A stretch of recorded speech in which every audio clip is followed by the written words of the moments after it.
Praise the lord. సామెతలు అధ్యాయం 7:27 చదువుకుందాము.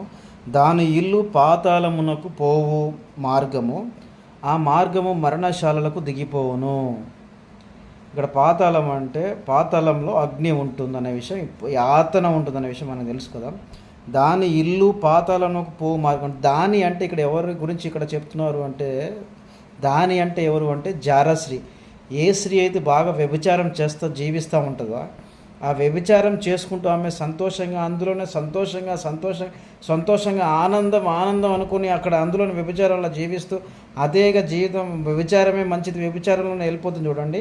ఆ వ్యభిచారం చూస్తూ జీవిస్తున్న స్త్రీ అలా పోతూ వ్యభిచారం నుంచి పోయి మరణానికి దగ్గరికి వెళ్ళి చనిపోయిన తర్వాత పాతాళంలోకి వెళ్ళిపోయింది.